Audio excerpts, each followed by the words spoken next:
Hi hello నమస్తే అందరికి. Welcome to TLG studies. ఈరోజైతే మనం ఇంటర్మీడియట్ సెకండ్ ఇయర్ సంబంధించి తెలుగు పాఠ్యాంశాలలో మనము మితలాభం పరవస్తు చిన్నయేసూరి గురించి తెలుసుకోవడం జరిగింది. ఇప్పుడు రెండవ కవి గురించి అయితే తెలుసుకుంటాము. రెండవ పాఠ్యాంశం పేరు తెలంగాణ సాహితీ వికాసం. ఇది చాలా చాలా చాలా చాలా ఇంపార్టెంట్.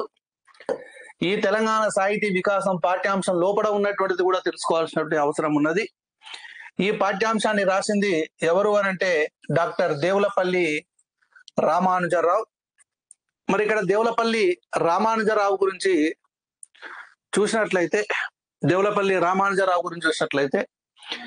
ఈ రచయిత యొక్క పరిచయము తెలుగు సారస్వత వికాసము కోసము జీవితాన్ని దారపోసినటువంటి బహుముఖ ప్రజ్ఞాశాలి ఎవరు అనంటే దేవులపల్లి రామానుజరావు. ఈయన వరంగల్లులోని దేశాయిపేటలో 1917 ఆగస్టు 25వ తారీఖున 1917 ఆగస్టు 25వ తారీఖున జన్మించడము జరిగింది. ఎవరికి జన్మించాడు అనంటే ఈయన తల్లి పేరేమో ఆండాలమ్మ, తండ్రి పేరేమో చలపతిరావు. ప్రాథమిక విద్యను ఇంటి వద్దనే చదువుకున్నాడు 1 నుంచి 5వ తరగతి వరకు. హై స్కూల్ విద్య హన్మకొండలో పూర్తి చేసిండు. హన్మకొండలో హైదరాబాద్ నిజాం కాలేజీలో బిఏ చదివిండు. నాగపూర్ లో న్యాయశాస్త్రం LLB చదివిండు. ఈ న్యాయశాస్త్రము బిఏ చదువుతున్నటువంటి కాలంలోనే మరి పివి నరసింహారావులు, అదేవిధంగా కాళోజీ నారాయణరావు గారు సహాధ్యాయులు, అంటే వీళ్ళతో పాటు చదవడము జరిగిందండి. అంటే కాళోజీ నారాయణరావు, పివి నరసింహారావులతో పాటు ఈయన మరి నాగపూర్ లో న్యాయశాస్త్రము మరి చదవడము జరిగింది. మరి ఇక్కడ అదేవిధంగా దానితో పాటు మాడపాటి హనుమంతరావు, సురవరము ప్రతాపరెడ్డి మొదలగు సాహితీవేత్తలతోటి సన్నిహిత పరిచయం అనేటువంటిది ఏర్పడ్డది. విద్యార్థి దశ నుండే భాషా సాహిత్య రచనా వ్యాసంగాల పట్ల ఆసక్తి పెరిగింది. గోల్కొండ పత్రికలో వ్యాసాలు కూడా రాసిండు. దేవులపల్లి రామానుజరావు గోల్కొండ పత్రికలో వ్యాసాలు కూడా రాసిండంట. మరి కొంతకాలము మరి గోల్కొండ పత్రికలో పనిచేశాడని ఇంతకుముందు మనం స్కూల్ పుస్తకాల్లో ఉన్నప్పుడు తెలుసుకోవడం జరిగింది. ఇక్కడ కొన్ని వ్యాసాలు కూడా రాయడం జరిగింది. న్యాయశాస్త్ర విద్యార్థి దశలోనే 1953 సంవత్సరంలో పచ్చతోరణం అనేటువంటి ఖండకావ్య సంపుటిని వెలువరించి కవిగా ప్రశంసలు పొందడము జరిగింది. అంటే దేవులపల్లి రామానుజరావు గారు న్యాయశాస్త్రం చదువుతున్నటువంటి క్రమంలోనే, అంటే ఆ సమయంలోనే 1953లో పచ్చతోరణం అనేటువంటి ఖండకావ్య సంపుటి, ఇది ఇంపార్టెంట్ అమ్మా, అది ఏ కావ్యం అని అడగడానికి అవకాశం ఉన్నది. అదేవిధంగా దేవులపల్లి రామానుజరావు సారస్వత నవనీతం, ఇది 2వ రచన.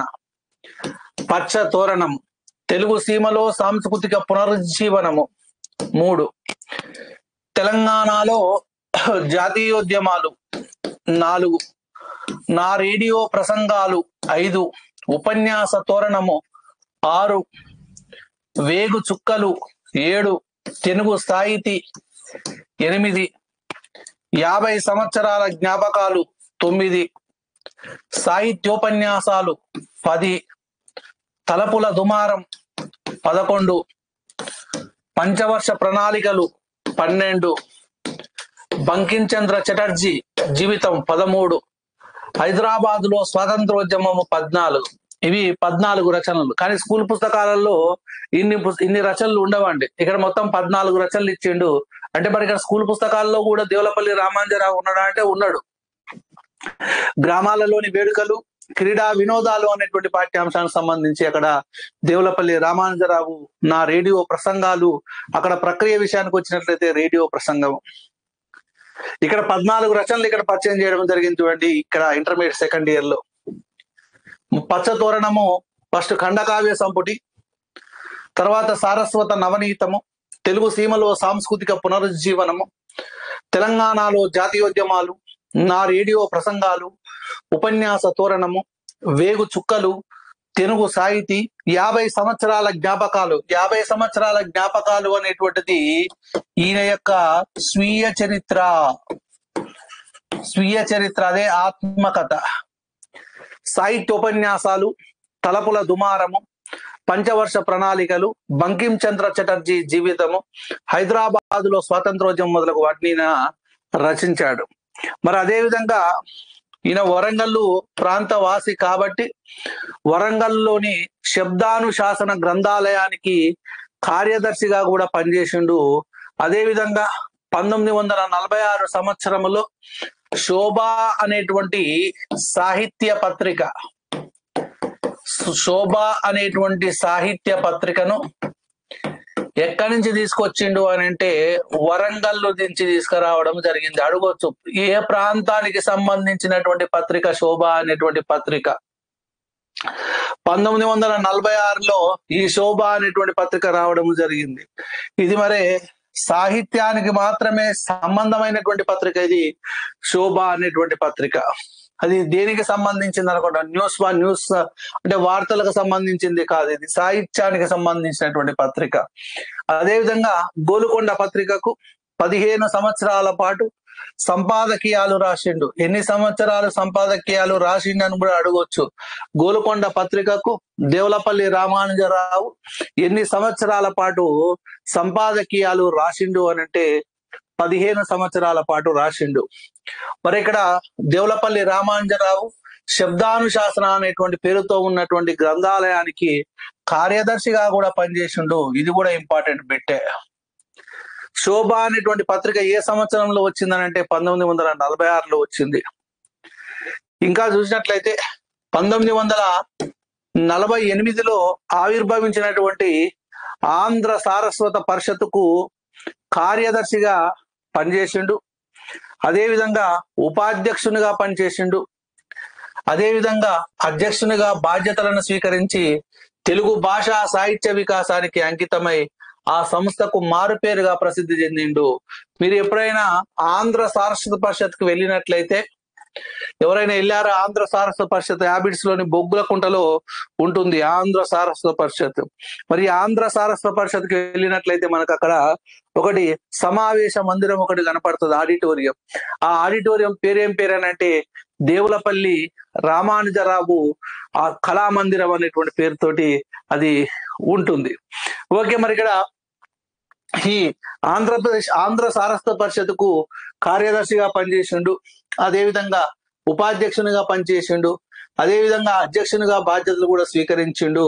మరి అదేవిధంగా ఆంధ్రప్రదేశ్ సాహిత్య అకాడమీకి కూడా అధ్యక్షునిగా సేవలు అందిస్తూ తన సాహిత్య సేవలను మరింత విస్తృత రూపంలో అందించిండు. అదేవిధంగా కేంద్ర సాహిత్య అకాడమీ కార్యనిర్వాహక సభ్యునిగా కూడా పనిచేసిండు. ఉస్మానియా విశ్వవిద్యాలయ సెనెట్ సభ్యునిగాను తాత్కాలిక వైస్ ఛాన్సలర్ గా కూడా బాధ్యతలు నిర్వహించిండు దేవులపల్లి రామానుజరావు. మరి అదేవిధంగా రాజకీయ రంగంలో ప్రవేశించిండు. ఎప్పుడు రాజకీయ రంగంలో ప్రవేశించిండనంటే 1960-62 కాలంలో సాహిత్య రంగం నుంచి రాజ్యసభ సభ్యునిగా కూడా సేవలు అందించిండు. డాక్టర్ బిఆర్ అంబేద్కర్ సార్వత్రిక విశ్వవిద్యాలయను గౌరవ డాక్టరేట్ తో సత్కరించింది. ఇది ఇంపార్టెంట్ అమ్మా. దేవులపల్లి రామానుజరావుకు గౌరవ డాక్టరేట్ను ఎవరు ప్రసాదించారు అని చూసినట్లయితే డాక్టర్ బిఆర్ అంబేద్కర్ సార్వత్రిక విశ్వవిద్యాలయం వాళ్ళు గౌరవ డాక్టరేట్లు ప్రసాదించారు. నేను చెప్తున్నటువంటి క్రమంలో మంచిగా రన్నింగ్ నోట్స్ మంచిగా రాసుకోవాలండి. రన్నింగ్ నోట్స్ మంచిగా రాసుకోవాలి. రాస్తురుగా రన్నింగ్ నోట్స్ నీట్ గా రాసుకోండి. మంచిగా నీట్ గా చెప్తున్నా, మీకు ఏ మాత్రం కూడా లేకుండా ప్రాబ్లం లేకుండా నీట్ గా చెప్తా ఉన్నాను కాబట్టి నీట్ గా రాసుకోండి రన్నింగ్ నోట్స్ మంచిగా. ఓకేనా? చాలా బిట్లు వచ్చినాయి. ఓకేనా? దీనికి సంబంధించి తర్వాత టెస్ట్ సిరీస్ కూడా ప్రారంభం అవుతుంది త్వరలో. ఇప్పుడు ఇంటర్మీడియట్ సెకండ్ ఇయర్ నుంచి స్టార్ట్ అయింది కదా, మరి ఫస్ట్ క్లాస్ నుంచి ఏమేమి బిట్స్ ఉన్నాయి అవన్నిటిని కూడా ఇక్కడ నేను టెస్ట్ సిరీస్ కూడా త్వరలో ప్రారంభం అనేటువంటిది చేస్తాను. ఒక్కడే 1960-62 కాలంలో సాహిత్య రంగం నుంచి రాజ్యసభ సభ్యునిగా కూడా సేవలు అందించిండు. ఇతనికి డాక్టర్ బిఆర్ అంబేద్కర్ సార్వత్రిక విశ్వవిద్యాలయం ఈయనకు గౌరవ డాక్టరేట్ తోటి సత్కరించింది. ఈయన ఎప్పుడు తుది శ్వాస విడిచాడు అని అంటే 8 జూన్ 1993 తుది శ్వాస విడవడము జరిగింది. ఓకే, ఇది రచయిత యొక్క పరిచయము. మరి ప్రస్తుత పాఠ్యభాగమైనటువంటిది దేని గురించి అని అంటే విస్మృతికి గురైనటువంటి తెలంగాణ సాహిత్య పరిణామ క్రమ వికాసాన్ని తెలియజేయడమే ఈ పాఠ్యాంశం యొక్క ఉద్దేశం. ప్రస్తుత పాఠ్యభాగము ఈయన రాసినటువంటి సాహిత్యోపన్యాసాలు అనేటువంటి గ్రంథములోనిది.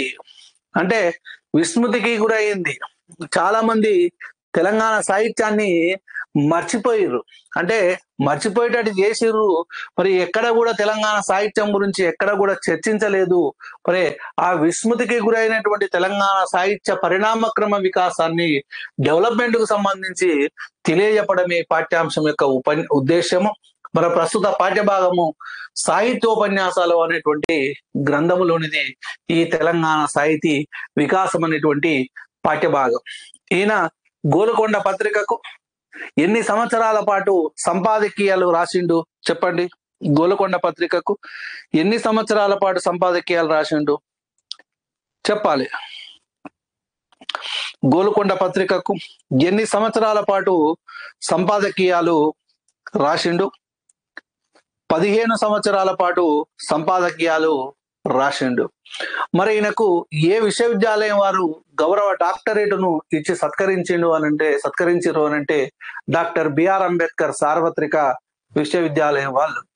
అదేవిధంగా సాహిత్య రంగం నుంచి రాజ్యసభ సభ్యుడిగా కూడా ఎన్నికయ్యాడు.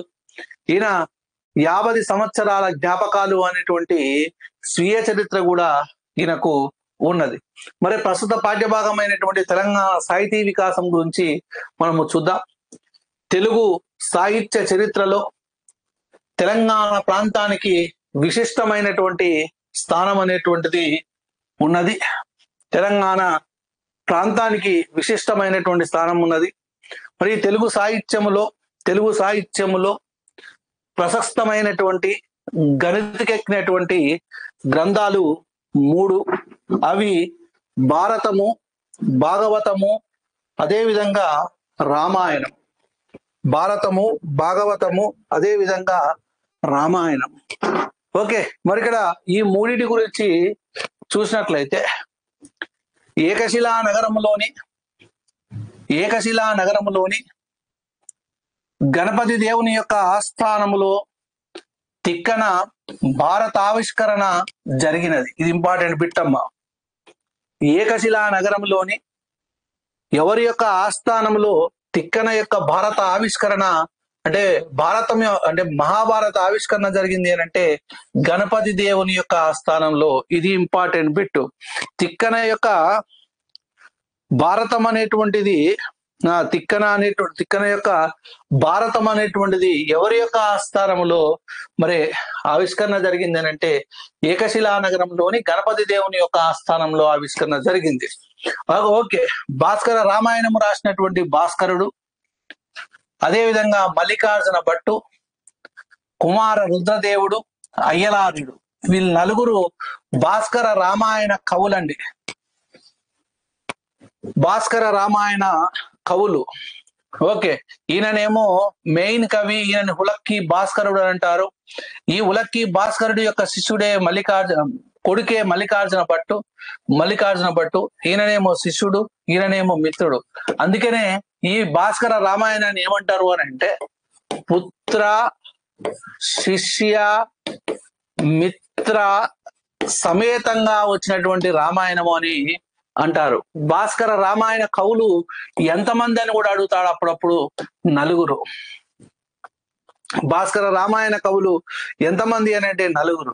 ఈయన హులక్కి భాస్కరుడు, మల్లికార్జున భట్టు కుమార రుద్రదేవుడు, అయ్యలార్యుడేమో మిత్రుడు, కుమార రుద్రదేవుడేమో శిష్యుడు, మల్లికార్జున భట్టేమో కుమారుడు, భాస్కరుడేమో మెయిన్ కవి.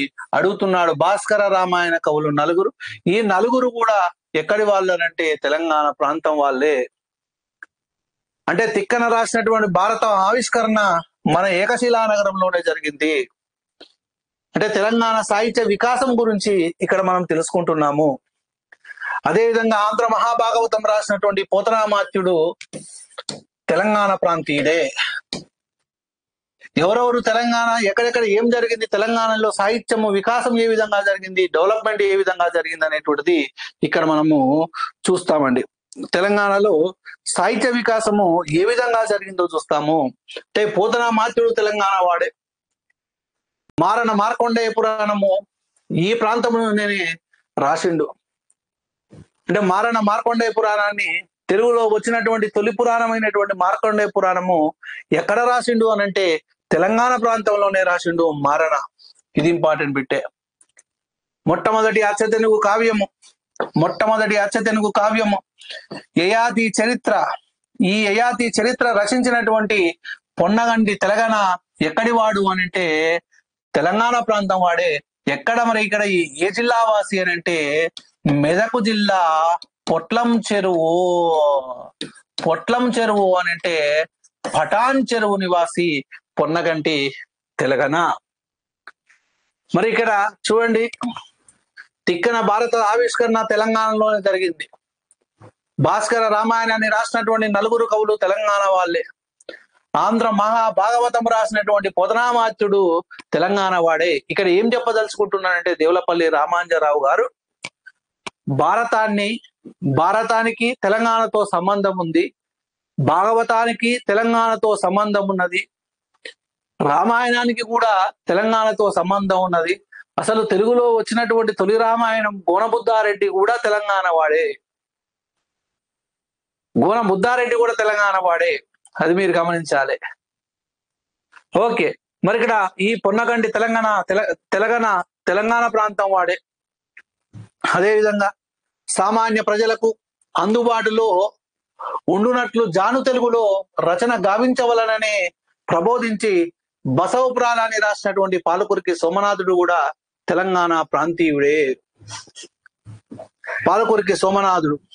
ఈ విధంగా ప్రాచీన సాహిత్యము తెలంగాణలో వర్ధిల్లినది. తెలంగాణము ఇతరాంధ్ర దేశంతో వేరొక పాయగా విడిపోయిన తర్వాత కూడా తెలుగు సాహిత్యం ఇక్కడ ప్రవర్ధమానమైనదని ఈ సందర్భంలో చెప్పవలసి ఉన్నది అని దేవులపల్లి రామాంజరావు గారు చెప్తా ఉన్నాడు. రాజకీయంగా వేరుపడిపోయినప్పటికీ భాషా దృష్ట్యా తెలంగాణ ప్రాంతము ఆంధ్ర ప్రాంతంతో సన్నిహిత సంబంధాలు కలిగి ఉండినది.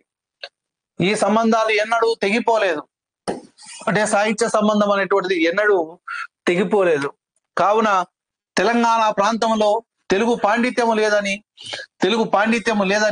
తెలుగు సంస్కృతికి చోటు లేదని ఆంధ్రప్రదేశ్ ఏర్పడక పూర్వమే కొన్ని వర్గాలలో వ్యాపించినటువంటి అభిప్రాయము సరైనది కాదు. అంటే గోల్కొండ కవుల సంచిక తెలంగాణలో కవులు లేరన్నటువంటి దానికి తెలంగాణలో కవులు పూజ్యము అని అన్నట్టు ముడుంబై వెంకటాచార్యులు ఆయన చెప్పినటువంటి దానికి బదులుగానే ఇక్కడ గోల్కొండ కవుల సంచికను సురవరం ప్రతాప్ రెడ్డి వెలువరించడం జరిగింది 354 మంది కవులతోటి. తెలంగాణ ఏర్పడడానికంటే ముందే తెలంగాణలో ఉన్నటువంటి 700 మంది కవులతోటి డాక్టర్ సుంకిరెడ్డి నారాయణ రెడ్డి గారు ముంగిలి తెలంగాణ ప్రాచీన సాహిత్య చరిత్ర అనేటువంటి ఒక పుస్తకాన్ని కూడా వెలువరించిండు. ముంగిలి అనేటువంటి పుస్తకం. ఆధునిక కవిత్వానికి వచ్చినట్లయితే అది మత్తడి 2002 డిసెంబర్లో వచ్చింది మత్తడి. మరి ముంగిలి తెలంగాణ ప్రాచీన సాహిత్యానికి సంబంధించి అంటే ఇక్కడ ఏం చెప్పదలుచుకున్నాడు అని అంటే దేవులపల్లి రామాంజరావు గారు తెలంగాణ సాహిత్యము గొప్పది, తెలంగాణ సాహిత్య వికాసము గొప్పగా జరిగింది అని ఇంటర్మీడియట్ విద్యార్థులకు తెలియజెప్పడం కోసమే ఈ పాఠ్యాంశాన్ని రాయడం జరిగింది. ఈయన సాహిత్య ఉపన్యాసాలు అనేటువంటి గ్రంథం నుంచే ఈ పాఠ్యాంశము తీసుకోవడము జరిగింది. తెలంగాణలోని గ్రామాలలో తాళపత్ర గ్రంథాలు లేని ఊరు లేనే లేదని చెబితే అతిశయోక్తి కాజాలదు. సుమారు 10 సంవత్సరాల కిందట నా చిన్నతనమున ఆయన చెప్తున్నాడు, దేవులపల్లి రామాంజరావు గారు చెప్తున్నాడు. ఏమని చెప్తున్నాడు? నా చిన్నతనమున కాకినాడ ఆంధ్ర సాహిత్య పరిషత్తు పక్షాన స్వర్గీయ జయంతి రామయ్య పంతులు గారి ఆదేశంపై స్వర్గీయ శేషాద్రి రమణ కవులలో ఒకరైనటువంటి దూపాటి వెంకట రమణాచార్యుల వారు తెలంగాణ ప్రాంతమంతా తిరిగి ఎన్నో శాసనాలను, నూర్ల కొద్ది తాళపత్ర గ్రంథాలను సంపాదించి సాహిత్య పరిషత్తుకు అప్పగించి ఉండిది. అంటే ఇక్కడ ఆంధ్రప్రదేశ్ సాహిత్య పరిషత్తు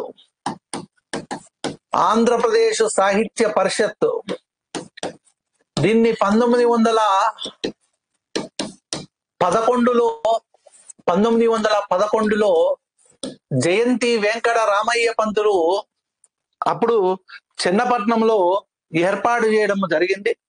తర్వాత తెలంగాణ ఆంధ్రప్రదేశ్ రాష్ట్రం ఏర్పడ్డ తర్వాత మరి ఆంధ్రప్రదేశ్ సాహిత్య పరిషత్తు అనేటువంటి పేరుతోటి ఏర్పాటు చేయడం జరిగింది. అందుకనే మరి ఇక్కడ ఈ సాహిత్య పరిషత్తు కోసం శేషాద్రి రమణ కవులలో ఒకరైనటువంటి దూపాటి వెంకట రమణాచార్యులు అనేటువంటి వాళ్ళు తెలంగాణ ప్రాంతం అంతా తిరిగి ఎన్నో శాసనాలను, నూర్ల కొద్ది తాళపత్ర గ్రంథాలను సంపాదించి సాహిత్య పరిషత్కు అప్పగించిరంట. ఇవి అన్ని సాహిత్య పరిషత్ కార్యాలయంలో ఈనాటికి ఉండవచ్చును. ఆంధ్ర చరిత్రకు, ఆంధ్ర సాహిత్యానికి అక్కరైనటువంటి పనికి వచ్చేటువంటి సామాగ్రి అనేకము ఈ శాసనాలలోను, ఈ తాళపత్ర గ్రంథాలలోనూ లభించిందని విజ్ఞులు చెప్పినటువంటి మాటలు మాకు బాగా తెలిసినటువంటి సత్యము. విజ్ఞులు అనంటే తెలివైనటువంటి వాళ్ళు, పెద్దలు నాకు చెప్పినట్టుగా నాకైతే ఉన్నది. అది నాకు బాగా తెలిసినటువంటి సత్యము, నాకు బాగా తెలుసు, పెద్దవాళ్ళు చెప్పడము జరిగింది. ఇప్పటికీ ఆంధ్ర చరిత్రకు, ఆంధ్ర సాహిత్యానికి అక్కరైనటువంటి సామాగ్రి ఇప్పటికీ ఆ శాసనాల్లో ఉన్నది. అది కాకినాడలోని ఆంధ్ర సాహిత్య పరిషత్తు ఇప్పుడు అక్కడ కార్యాలయంలో ఉండొచ్చు అనే విషయాన్ని కూడా తెలియజెప్పడము జరిగింది. ఈ తెలంగాణ శాసనాలలో కొన్నిటిని హైదరాబాదులోని లక్ష్మణరాయ పరిశోధక మండలి వారు ప్రకటించినారు. మరికొన్ని శాసనాలు ఆర్కియాలజీ శాఖకు అప్పగించబడినవి.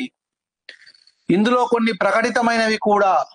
ఇంతకు చెప్పవలసినటువంటి మాట ఏమనగా, తెలంగాణ ప్రాంతంలో తెలుగు దీపాలు ఎన్నడూ ఆరిపోలేదన్న సత్యము అప్పటి ప్రభుత్వ విధానాల వలన ఈ దీపాలు దేదీప్యమానంగా ప్రకాశించకపోవచ్చును, కానీ మినుకుమని వెలుగుచునే ఉండెను. హైదరాబాదు నగరంలోని పరిస్థితి ఎట్లున్నప్పటికీ పల్లె ప్రాంతాలలో తెలుగు భాషా సాహిత్యములు అంతరించలేదు. ఇక్కడ అర్థం ఏంటంటే, వాళ్ళు సేకరించినటువంటి శాసనాలను కొన్నిటిని లక్ష్మణరాయ పరిశోధక మండలికి వాళ్ళు ప్రకటించారు. కొన్ని శాసనాలేమో ఆర్కియాలజీ డిపార్ట్మెంట్ కు ఇవ్వడం జరిగింది. అందులో కొన్ని ప్రకటించడం కూడా జరిగింది, అంటే ముద్రించడం కూడా జరిగింది. అంటే ఇంతకు ఇవాటి అన్నిటి గురించి ఏం చెప్పిండనంటే, లాస్ట్ ఫైనల్ గా ఏం చెప్తున్నాడు అంటే దేవులపల్లి రామాంజరావు గారు ఏం చెప్తున్నాడు అని అంటే, జాగ్రత్త వినాలి. తెలంగాణ ప్రాంతంలో తెలుగు దీపాలు ఎన్నడూ ఆరిపోలేదు. అంటే తెలంగాణలో తెలుగు సాహిత్యం అనేటువంటిది, డెవలప్మెంట్ అనేటువంటిది జరిగింది. అప్పటి ప్రభుత్వ విధానాల వలన ఈ దీపాలు దేదీప్యమానంగా ప్రకాశించకపోవచ్చును. అప్పుడు ఆంధ్ర ప్రభుత్వము ఉండడం వలన ఈ దీపాలు ప్రకాశించలేదు, కానీ దీపాలు అయితే ఉన్నాయి. కానీ మినుకుమని వెలుగుతూనే ఉండే ఎంతో అంత వెలుతురైతే ఇస్తున్నాయి.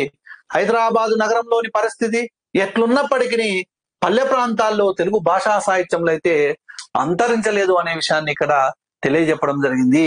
అంటే తెలంగాణ సాహిత్య వికాసం అనేటువంటిది ఎప్పటికీ జరుగుతూనే ఉన్నది కానీ ఎప్పుడు అంతరించలేదు అనే విషయాన్ని ఇక్కడ దేవులపల్లి రామానుజరావు గారు తెలియజెప్పడం జరిగింది. గోలకొండ సుల్తాన్లు ప్రజల మతాన్ని, ప్రజల భాషను, ప్రజల సంస్కృతిని ప్రోత్సహించి ఆదరించినారు. కానీ ఆసబ్జాయి వంశీయులు ఈ ఉత్తమ సంప్రదాయాన్ని పాటించలేదు. గోల్కొండ సుల్తాన్లేమో ప్రజల మతాన్ని, ప్రజల భాషను, ప్రజల సంస్కృతిని ప్రోత్సహించి ఆదరించారు కానీ గోల్కొండ నవాబులు ఆదరించారు కానీ ఆసబ్జాయిలు మాత్రము ఈ ఉత్తమ సంప్రదాయాన్ని పాటించలేదు. ముఖ్యంగా గత శతాబ్దం తుది భాగము నుండి భారతదేశానికి స్వాతంత్రం వచ్చి హైదరాబాద్ పైన పోలీస్ చర్య జరిగే వరకు 1948 వరకు ప్రభుత్వ విధానాలు ప్రజల భాషలను అణచివేసేవిగా ఉండేవి. బ్రిటిష్ పరిపాలనలో భాషలను అణచివేయుటకు ఇటువంటి ప్రయత్నాలు జరగలేదు. అంటే భాషలను అణిచివేసేటువంటి ప్రయత్నం ఎప్పుడు జరిగింది అని అంటే ఆసబ్జాయి వంశీయుల యొక్క కాలంలోనే జరిగింది.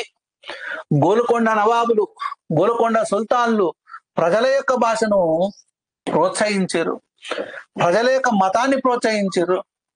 బ్రిటిష్ పరిపాలనలో కూడా భాషలను అణచివేయటకు ఎలాంటి ప్రయత్నాలు అనేటువంటివి జరగలేదు అనే విషయాన్ని ఇక్కడ చెప్తా ఉన్నాడు. అంటే ఇక్కడ తెలంగాణ సాహిత్య వికాసం ఏ విధంగా జరిగింది అనే విషయాన్ని ఇక్కడ చెప్తా ఉన్నాం. జాగ్రత్తగా కాన్సన్ట్రేషన్ చేయండి. మాతృభాషల ద్వారా విద్యా బోధన అవకాశాలు అప్పటి హైదరాబాద్ రాష్ట్రంలో పూర్తిగా లేకుండెను. అంటే అప్పుడు హైదరాబాద్ రాష్ట్రంలో తెలుగు మీడియం స్కూళ్ళు ఉండేటువంటివి కావు, ఎక్కువగా ఉర్దూ మీడియం స్కూళ్ళు ఉండేటువంటివి. డాక్టర్ సి నారాయణ రెడ్డి గారు కూడా ఉర్దూ మీడియంలోనే చదువుకున్నాడు. బ్రిటిష్ పాలనలో గ్రంథాలయ స్థాపన నిషేధించలేదు, గ్రంథాలయాన్ని స్థాపించడం అనేటువంటిది నిషేధించలేదు. రాజకీయాలతో సంబంధం లేని సారస్వత కృషి బ్రిటిష్ ప్రాంతంలో నిరంతరాయంగా జరిగింది. అంటే గ్రంథాలయాలు స్థాపించడకు అనుమతులు ఇచ్చారు. గ్రంథాలయాలు ఉండవద్దు అనేటువంటి నిబంధన ఏమీ పెట్టలేదు బ్రిటిష్ వాళ్ళు. బ్రిటిష్ వాళ్ళు గ్రంథాలయ స్థాపనను ప్రోత్సహించారు.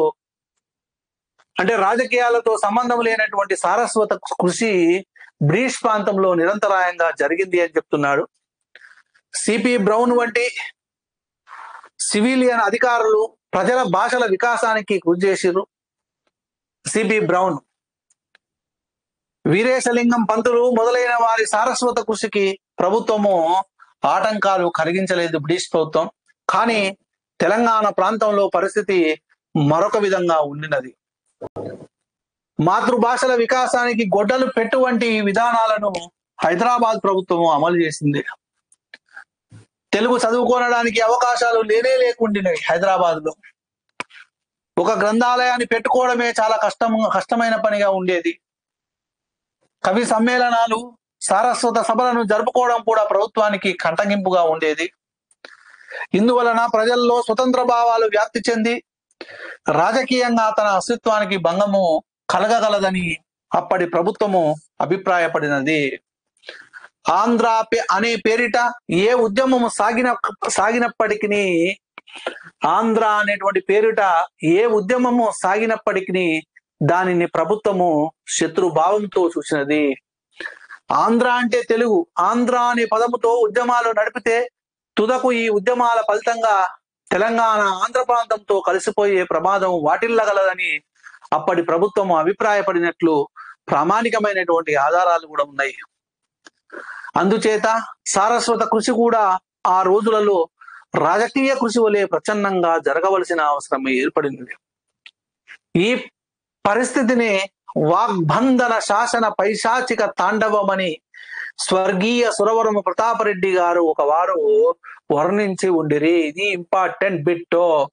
వాగ్బంధన శాసన పైశాచిక తాండవము, పైశాచిక అంటే బంధించి పైశాచిక తాండవాన్ని పొందారు అని సురవమ ప్రతాపరెడ్డి గారు వర్ణించిండు. ఇది ఇంపార్టెంట్ బిట్టు తల్లి. ఇంతసేపు చెప్పిందని పక్కన పెట్టయితే వాగ్బంధన శాసన పైశాచిక తాండవం అని ఎవరు పేర్కొన్నారు అని అంటే సురవరమ ప్రతాపరెడ్డి గారు పేర్కొన్నారు అనే విషయాన్ని దేవులపల్లి రామానుజరావు గారు ఈ ఉపన్యాసంలో పేర్కొనడము జరిగింది. తెలంగాణ ప్రాంతంలో ఊరూర ఉద్దుండులైనటువంటి సంస్కృతాండ పండితులు ఉన్నప్పటికీ వారు సభలలో సమావేశమై పరస్పర అవగాహన చేసుకునేటువంటి అవకాశాలు బొత్తిగా లేకుండెను. అంటే తెలంగాణలో ప్రతి ఊరిలో ఉద్దండులైనటువంటి గొప్ప వాళ్ళైనటువంటి సంస్కృతాంధ్ర పండితులు, అంటే సంస్కృతము ఆంధ్రము రెండూ తెలిసి తెలుగు భాష రెండూ తెలిసినటువంటి పండితులు ఉన్నప్పటికీ వారు సభలలో సమావేశమై పరస్పర అవగాహన చేసుకునేటువంటి అవకాశాలు బొత్తిగా లేకుండెను. వాళ్ళు చర్చించుకోవడానికి కూడా అవకాశాలు లేకుండెను. రాజభాష అయినటువంటి ఉర్దూ ప్రాథమిక దశ నుండి విశ్వవిద్యాలయ దశ వరకు బోధనా భాష కావడం వల్ల తెలుగు భాషాభివృద్ధికి గొప్ప సంకట పరిస్థితి ఏర్పడినది. ప్రాథమిక దశ నుంచి విశ్వవిద్యాలయం వరకు బోధన భాష టీచర్లు ఏ భాషలో చెప్పే వాళ్ళనంటే ఉర్దూలో చెప్పేటువంటి వాళ్ళు ఉర్దూ మీడియం స్కూల్లే ఉండేవి. కాబట్టి అప్పుడు తెలుగు భాష అభివృద్ధికి కొంచెము ఆటంకం ఏర్పడింది అనే విషయాన్ని ఇక్కడ తెలియజెప్పడం జరిగింది. ఆ రోజులలో హైదరాబాద్ రాష్ట్రము ఒక ప్రత్యేకమైన ద్వీపకల్పంగా సిద్ధమై అక్కడ నివసించే ప్రజలను ఇతర ప్రపంచం నుండి వేరు చేసినది. అంటే ప్రత్యేకమైనటువంటి ద్వీపకల్పం ఎందుకన్నారు అని అంటే ఇక్కడ హైదరాబాద్ రాష్ట్రం అనేటువంటిది, హైదరాబాద్ గోల్కొండ రాజ్యం అనేటువంటిది భారతదేశంతో ఎలాంటి సంబంధాలు ఉండేటువంటిది కాదు. కాబట్టి అది ఒక ప్రత్యేకమైనటువంటి ద్వీపకల్పంగా చెప్పుకున్నారు. అంటే అక్కడ నివసించేటువంటి ప్రజలను ఇతర ప్రపంచం నుండి వేరు చేసినది. ఎందుకు అని అంటే భారతదేశంలో మిగతా ప్రాంతాలలోనేమో వాళ్ళ మాతృభాషలో విద్యాబోధన అనేటువంటిది జరిగేది. కానీ ఒక హైదరాబాద్ లో మాత్రం, హైదరాబాద్ రాజ్యంలో మాత్రం ఉర్దూ భాషలో బోధన అనేటువంటిది జరగడం వల్ల తెలుగు భాష అభివృద్ధికి సంఘటన అనేటువంటిది ఏర్పడింది అనే విషయాన్ని ఇక్కడ దేవులపల్లి రామానుజరావు గారు తెలియజెప్పడము జరిగింది. అందుచేత గత శతాబ్దం నుంచి భారత స్వాతంత్ర్య ప్రాప్తి వరకు, అంటే భారతదేశానికి స్వాతంత్రం వచ్చేంత వరకు అక్షరాస్యులైనటువంటి ప్రజల సంఖ్య మిక్కిలి తక్కువగా ఉండెను. అంటే చదువుకున్నటువంటి వాళ్ళ యొక్క సంఖ్య చాలా తక్కువగా ఉన్నదేనంట. సంస్కృతాంధ్ర పండితులు, కవులు గ్రాస దైన్యానికి గురి అయ్యి పల్లెటూళ్ళలోనే కృషించరి. అంటే తిండి కోసము, ఉండడం కోసము ఇక అక్కడనే ఉండిపోయారు కానీ బయటికి రాలేకపోయారు. గ్రాసం వాసం అంటే తినడానికి తిండి, ఉండటానికి ఇల్లు. కొద్దిమంది ఉర్దూ పారసీక భాషలతోటి పరిచయం చేసుకొని ప్రభుత్వ ఆశ్రయంతో తమ పనులను నెరవేర్చుకునేది. ఈ విధంగా తెలుగు భాష వికాసానికి తెలంగాణ ప్రాంతంలో గ్రహణము పట్టిందని చెప్పొచ్చు. అంటే తెలంగాణ భాష అభివృద్ధి చెందకపోవడానికి గల కారణం ఏంటంటే ఈ విధంగా జరిగింది అనేటువంటిది. ఇప్పుడు చెప్తున్నటువంటి పాఠం మీకు అర్థమవుతుందా? ఈ పాఠం ఇంటర్మీడియట్ సెకండ్ ఇయర్ వాళ్ళకి పెట్టిండు. చూడండి, ఇంటర్మీడియట్ సెకండ్ ఇయర్ వాళ్ళకి పెట్టిండు ఈ పాఠం. అంటే ఇక్కడ జాగ్రత్తగా మీరైతే కాన్సన్ట్రేషన్ అయితే చేయాల్సిన అవసరం ఉన్నది. అంటే తెలంగాణ ప్రాంతంలో తెలుగు సాహిత్య వికాసం అనేటువంటిది ఏ విధంగా జరిగింది, ఆ సాహిత్య వికాసానికి అడ్డంకులు ఏ విధంగా ఏర్పడ్డాయి అనే విషయాలను ఇక్కడ తెలియజెప్పడము జరిగింది. ఈ పరిస్థితులలో తెలుగు భాషను ఆదరించి ప్రోత్సహించినటువంటి సంస్థానాల కృషిని మనము మర్చిపోవడానికి వీల్లేదు. మరి తెలుగు భాషను ప్రోత్సహించి అభివృద్ధి పరిచి ముందుకు తీసుకుపోయినటువంటి సంస్థానాలు ఏమేమి ఉన్నాయని అంటే గద్వాల సంస్థానము, వనపర్తి సంస్థానము, ఆత్మకూరు సంస్థానాలు.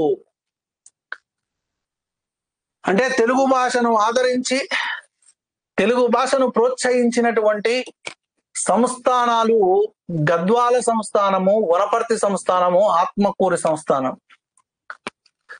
ఓకే, ఇవి సంస్థానాలను ఈ సందర్భంగా ప్రశంసించవలసి ఉన్నది అనే విషయాన్ని దేవులపల్లి రామాంజరావు గారు పేర్కొనడం జరిగింది. ఆంధ్ర ప్రాంతానికి తెలంగాణ ప్రాంతానికి ఒక విధంగా ఈ సంస్థానాల ఆదరణ వలన సాంస్కృతిక సంబంధాలు పెంపొందినాయి. ప్రతి సంవత్సరము ఆంధ్ర ప్రాంతం నుంచి కవులు, పండితులు వచ్చి ఈ సంస్థానాలలో సన్మానము పొందేవారు. ఇటువంటి వారిలో తిరుపతి వెంకట కవులు ముఖ్యులు. ఈ అవధానాలు ఆనాడు తెలంగాణ ప్రాంతానికి ఆంధ్ర ప్రాంతానికి మధ్య భాషాపరమైన వంతెనలుగా ఉండినవి. వీనికి తోడు కొన్ని నాటక సంఘాలు కూడా ఆంధ్ర ప్రాంతం నుంచి వచ్చి తెలంగాణ ప్రాంతంలోని కొన్ని పట్టణాలలో నాటకాలను ప్రదర్శిస్తుండేవి. మైలవరము, సురభి మొదలైన నాటక సంఘాలు వరంగల్లు మొదలైన తెలంగాణ ప్రాంతాలలో నాటకాలను ప్రదర్శించి ఈ రెండు ప్రాంతాల మధ్య సాంస్కృతిక సమైక్యతను బలపరిచినటువంటి సత్యము ఈ సందర్భంలో మనము గమనించవలసి ఉన్నది. అంటే తెలంగాణలో తెలుగు డెవలప్ అవడానికి ప్రధానమైనటువంటి కారణం ఏంటంటే తెలంగాణలో ఉన్నటువంటి సంస్థానాలు తెలుగు భాషను ఆదరించినాయి, తెలుగు భాషను ప్రోత్సహించినాయి. ఇది ఫస్ట్ రీజన్. అదేవిధంగా ఆంధ్ర ప్రాంతం నుంచి కవులు ఎవరైతే ఉన్నారో అవధానాన్ని చేసేటువంటి కవులు ఎవరైతే ఉన్నారో వాళ్ళు వచ్చి ఈ సంస్థానాలలో సన్మానాలు పొందిరంట. అట్లా కొంచెం తెలుగు డెవలప్ అవడానికి కారణమైంది. అదేవిధంగా ఆంధ్ర ప్రాంతంలో ఉన్నటువంటి మైలవరము, సురభి నాటక సమాజం వాళ్ళు వచ్చి తెలంగాణలోని కొన్ని ప్రాంతాలలో, అదేవిధంగా వరంగల్లు ప్రాంతాలలో నాటకాలను ప్రదర్శించడం ద్వారా తెలుగు కొంచెం డెవలప్మెంట్ అయింది, వికాసం జరిగింది. తెలుగు సాహిత్య వికాసం అనేటువంటిది జరిగిందనే విషయాన్ని ఇక్కడ తెలియజెప్తా ఉన్నాడు. అంటే తెలంగాణలో తెలుగు సాహిత్యం ఏ విధంగా వికాసం చెందింది, తెలంగాణలో తెలుగు ఏ విధంగా డెవలప్మెంట్ అయ్యింది అనే విషయానికి చెప్తున్నారు. ఇంతకుముందు ఏ విధంగా ఆటంకాలు ఏర్పడ్డవి, సంకట పరిస్థితి ఏర్పడ్డది అనేటువంటి చెప్పిండు. తెలంగాణలో తెలుగు డెవలప్ కావడానికి కారణాలు ఏంటివి అనే విషయాన్ని ఇక్కడ చెప్పిండు. తెలంగాణలోని పరిస్థితులను గమనించి, తెలంగాణలో ఉన్నటువంటి పరిస్థితులను గమనించి ఈ ప్రాంతంలో సాహిత్య వికాసానికి కృషి చేయవల్లని సంకల్పించినటువంటి వాళ్ళు స్వర్గీయ కొమర్రాజు వెంకట లక్ష్మణరావు గారు. ఆయన గొప్ప పరిశోధకుడు, తెలుగు భాష వికాసానికి అపారమైనటువంటి కృషి చేసినటువంటి మేధావి, నిష్కలంక దేశభక్తుడు. ఆ రోజులలో చాలా మంది ఆంధ్ర ప్రాంతీయులకు తెలంగాణను కూర్చి సరైన అవగాహన లేకుండెను. లక్ష్మణరావు గారు మునగాల సంస్థానానికి దివాన్ మంత్రి అయినందువలన మునగాల సంస్థాన ఆదీశ్వర్లకు తెలంగాణ ప్రాంతంతో సంబంధాలు ఉండినందున ఆ ఉభయులు హైదరాబాదుకు రాకపోకలు చేస్తుండేటువంటి వాళ్ళు. అంటే ఇక్కడ మునగాల సంస్థానము ఈ ఆంధ్ర ప్రాంతానికి తెలంగాణ ప్రాంతానికి బార్డర్ లో ఉండేది అన్నమాట. మరి కొమర్రాజు లక్ష్మణరావు గారు, వెంకట లక్ష్మణరావు గారు ఈ మునగాల సంస్థానానికి దివాన్ అయినందువలన ఈ తెలంగాణ ప్రాంతంతో సంబంధాలు ఉండడం వల్ల హైదరాబాద్ కు రాకపోకలు చేస్తుండేటువంటి వాడు అంట కొమర్రాజు వెంకట లక్ష్మణరావు. లక్ష్మణరావు గారి యొక్క కృషికి మునగాల రాజా వారి యొక్క తోడ్పాటు కూడా లభించింది.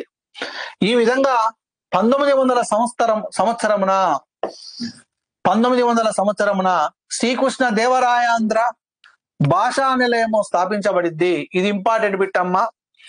శ్రీకృష్ణ దేవరాయాంధ్ర భాషా నిలయము ఏ సంవత్సరంలో స్థాపించబడింది అని అంటే 1901 అని కూడా ఉంటది కొన్ని దాంట్లలో. తెలంగాణ మరి పాఠ్యపుస్తకం కాబట్టి 1900 సంవత్సరంలో శ్రీకృష్ణ దేవరాయాంధ్ర భాషా నిలయం స్థాపించారు. 1904 సంవత్సరంలో రాజనరేంద్ర భాషా నిలయము హన్మకొండలో స్థాపించబడింది. ఈ శ్రీకృష్ణ దేవరాయాంధ్ర భాషా నిలయమేమో హైదరాబాద్ లో స్థాపించారు. ఇది హైదరాబాద్ లో.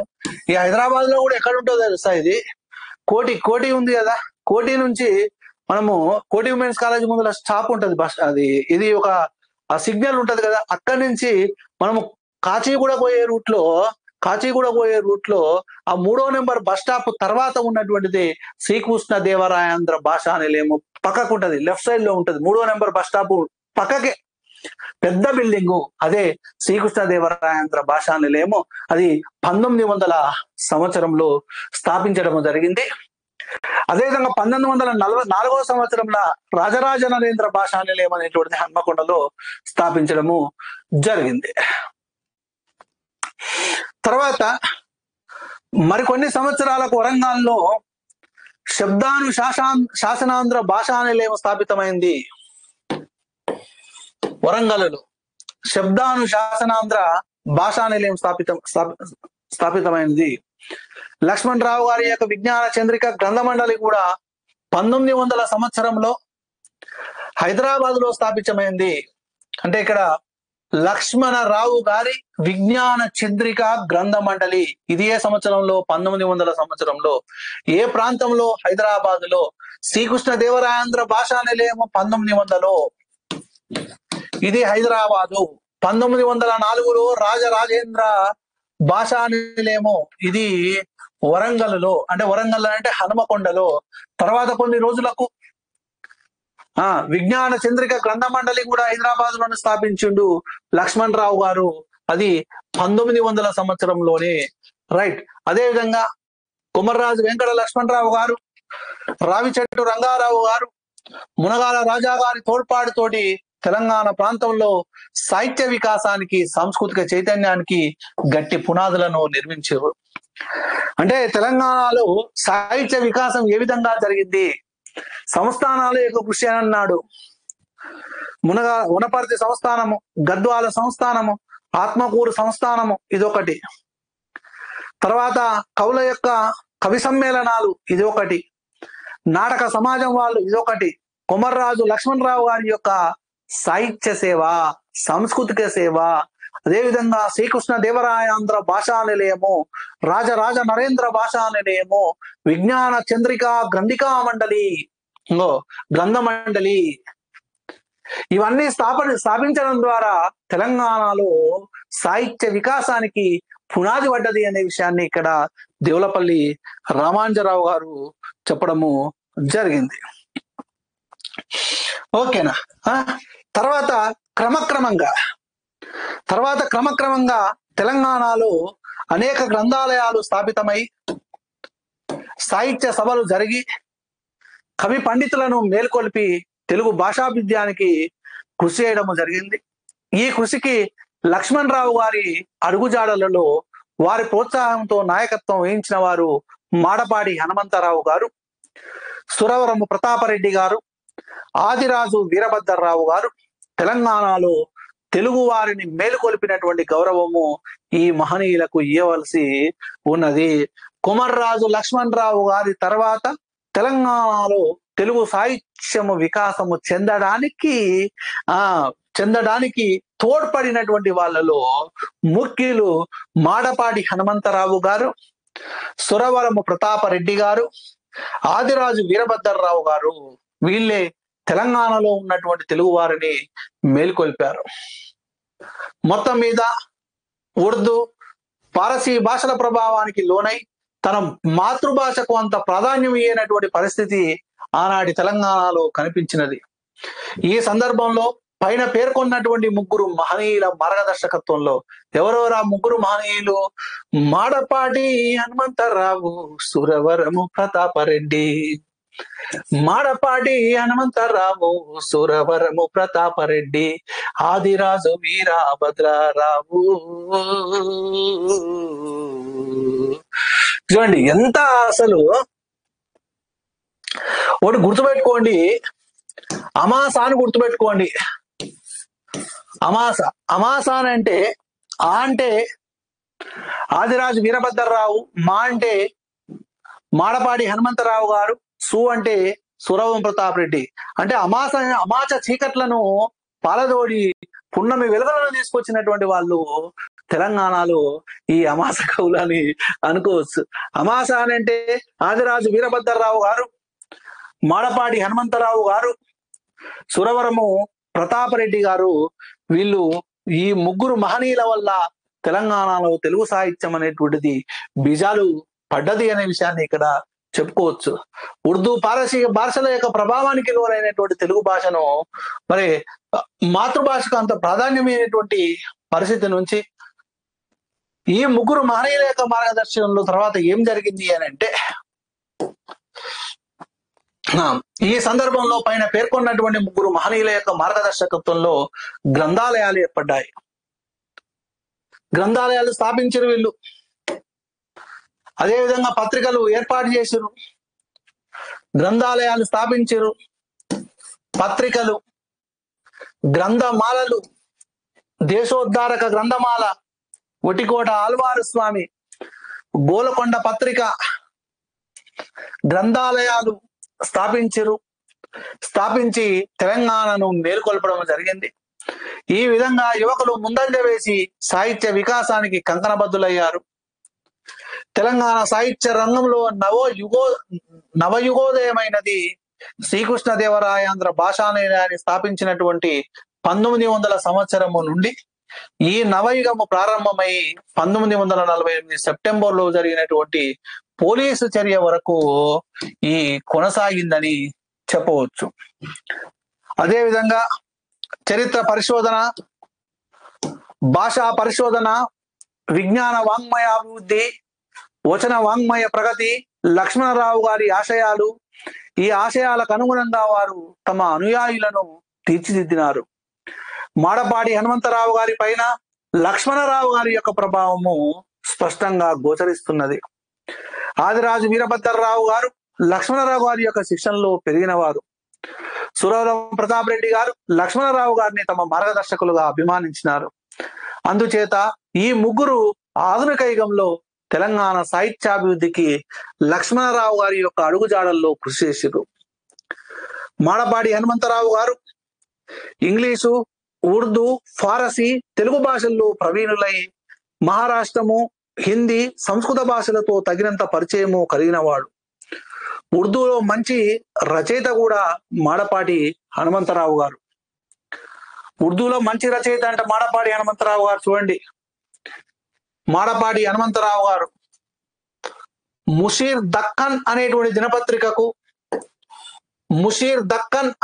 దినపత్రికకు అనేక సంవత్సరాలు సంపాదకీయాలు రాసినారు. ఇంపార్టెంట్ బిట్, ముషీర్ దక్కన్ అనేటువంటి దినపత్రికకు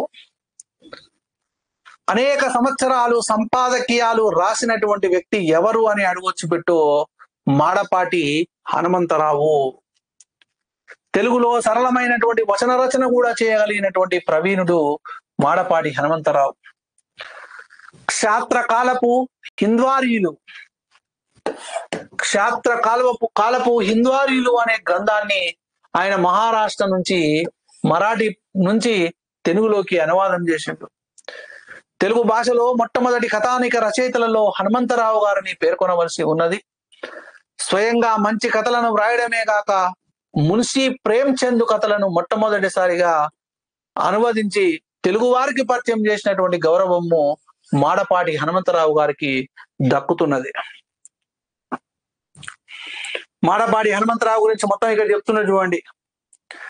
రాజకీయాలలో గోఖలే వంటి మితవాది అయిన హనుమంతరావు గారు తెలంగాణలో రాజకీయ, సాహిత్య, సాంస్కృతిక ఉద్యమాలకు వైతాళికులు. వారి వల్లనే ఆదిరాజు వీరభద్రరావు గారు రాజకీయాలతో సంబంధం లేకుండా గొప్ప పండితులై, బహుగ్రంథ రచయితలై, ఉత్తమ వ్యాసకర్తలై, గ్రంథాలయోద్యమ నిర్వాహకులై తెలంగాణలో నైవ చైతన్యానికి తోడ్పడినారు. ఎవరైనా ఆదిరాజు వీరభద్రరావు. తర్వాత సురవరం ప్రతాప్ రెడ్డి గారి గురించి చూసుకున్నట్లయితే, సురవరం ప్రతాప్ రెడ్డి గారు సంపన్న కుటుంబీకులై, బిఎల్ పట్టభద్రులై న్యాయవాద వృత్తిని అవలంబింపక తగిన అవకాశాలు ఉన్నప్పటికీ ప్రభుత్వ ఉద్యోగము స్వీకరింపక జీవితమంతయు తెలుగు భాషాభివృద్ధికి అర్పించినటువంటి త్యాగమూర్తులు.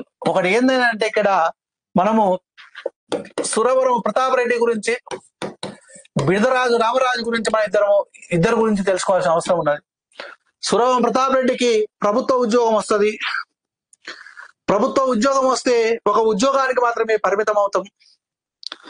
తెలుగు భాష సాహిత్య సేవ అనేటువంటిది చేయలేము అని ప్రభుత్వ ఉద్యోగాన్ని తృణప్రాయంగా వదిలిపెట్టిండు సురవరం ప్రతాప్ రెడ్డి.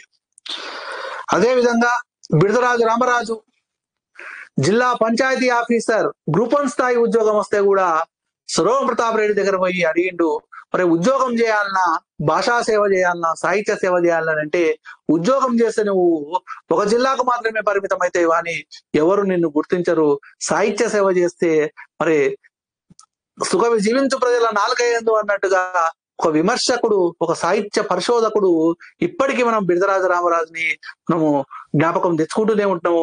వారి యొక్క సేవలను మనం కొనియాడుతూనే ఉన్నాము. వాళ్ళ యొక్క సాహిత్య సేవను మనము చదువుకుంటూనే ఉన్నాం. మరి ఆనాడు బిడదరాజు రామరాజు ప్రభుత్వ ఉద్యోగాన్ని వదిలిపెట్టి సాహిత్య సేవకు వచ్చిండు. సురవరం ప్రతాప్ రెడ్డి కూడా ప్రభుత్వ ఉద్యోగాన్ని తృణప్రాయంగా వదిలిపెట్టిండు. న్యాయవాద వృత్తి చేస్తే ఆనాడు ఫుల్ డబ్బులు వచ్చేటువంటివి, కానీ న్యాయవాద వృత్తిని కూడా అవలంబింపలేదు. ఎంత గొప్ప వాళ్ళు చూడండి సురవరం ప్రతాప్ రెడ్డి, బిడదరాజు రామరాజు.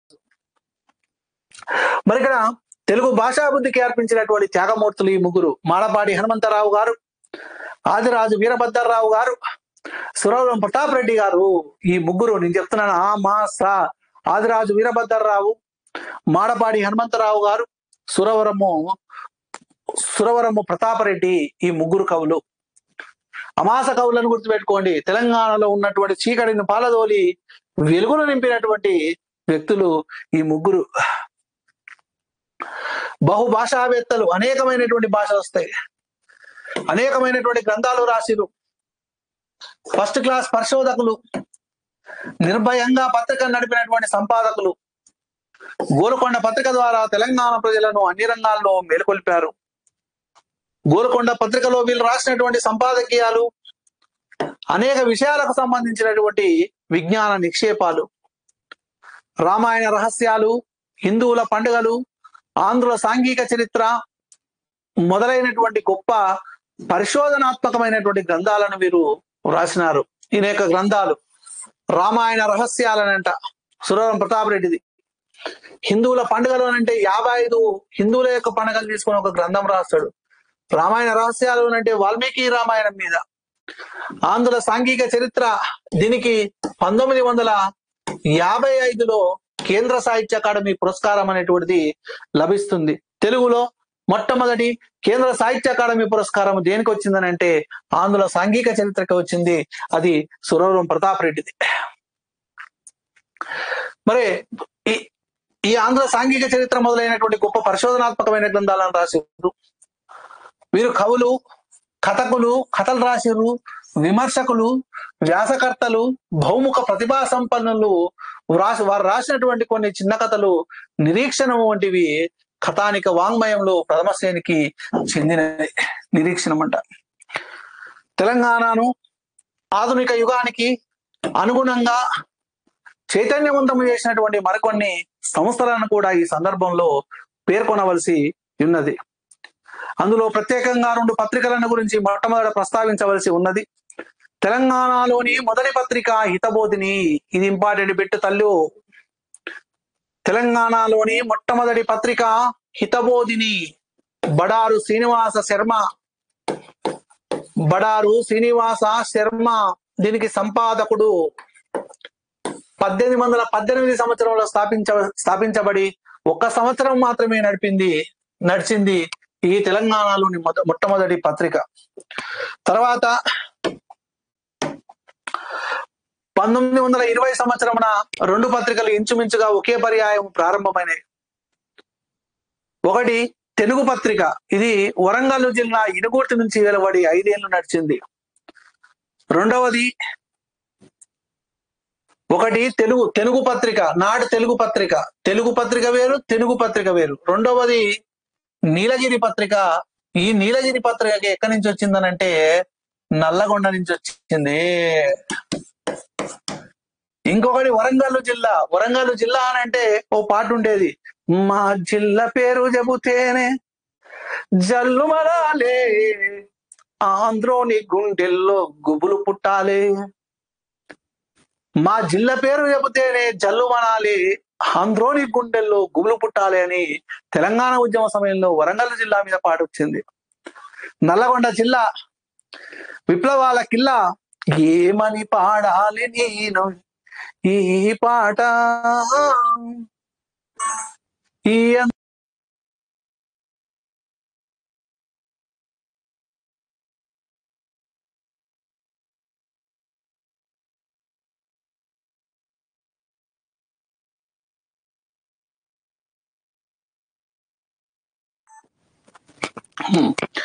ఏమని పాడాలి నేను ఈ పాట,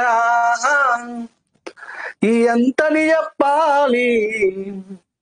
అంటే ఏమని పాడాలి నేను ఈ పాట, ఎంతని చెప్పాలి అంటే గుండెను కోసినటువంటి గాథ అనేటువంటి విషయాన్ని ఇక్కడ ఏపూరి సోమన్న నల్గొండ జిల్లా గురించి చెప్పడము జరిగింది. ఓకే, అది పక్కన పెట్టినట్లయితే ఈ నీలగిరి పత్రిక కూడా 5 ఏళ్ళు నడిచింది. తెలుగు పత్రిక సంపాదకులు ఎవరైనంటే వద్దిరాజు సీతారామచంద్రరావు, అదేవిధంగా రాఘవ రంగారావు సోదరులు తెలుగు పత్రిక సంపాదకులు. నీలగిరి పత్రిక సంపాదకులు షబ్నవీసు నరసింహారావు, ఇది నల్లగొండ నుంచి వచ్చింది. తెలుగు పత్రిక సంపాదకులు వద్దిరాజు సోదరులు, వద్దిరాజు సోదరుల్లో ఈ వద్దిరాజు సోదరులు ఒకరు వద్దిరాజు సీతారామచంద్రరావు, అదేవిధంగా వద్దిరాజు రాఘవరంగారావు. వీళ్ళు కూడా పారసీ, ఉర్దూ, ఇంగ్లీషు, తెలుగు, సంస్కృత భాషల్లో ప్రావీణ్యం కలిగినటువంటి పండితులు, అదేవిధంగా రచయితలు.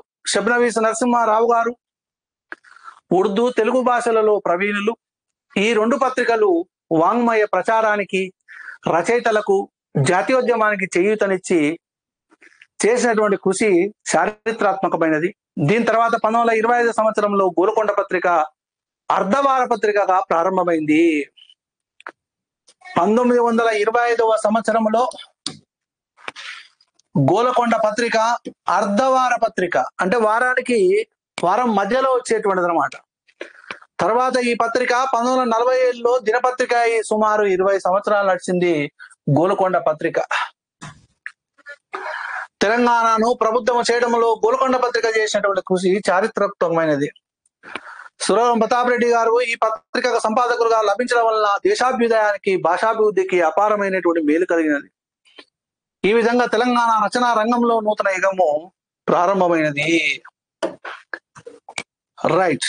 అప్పుడు యువ రచయితలలో హైదరాబాద్ నుంచి ఒక సాహిత్య మాసపత్రిక వెలువడాలని ఒక గాఢమైనటువంటి అభిప్రాయం కలిగినది. ఈ అభిప్రాయానికి మాడపాటి హనుమంతరావు గారి యొక్క, సురవరం ప్రతాప్ రెడ్డి గారి యొక్క తోడ్పాటు లభించినది.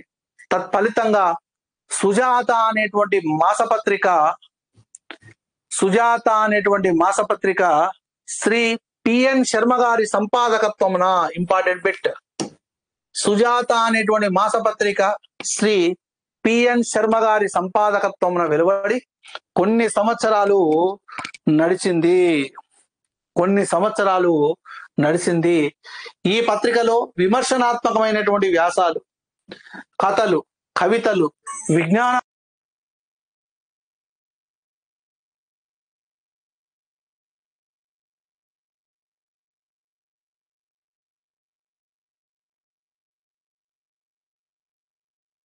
రైట్.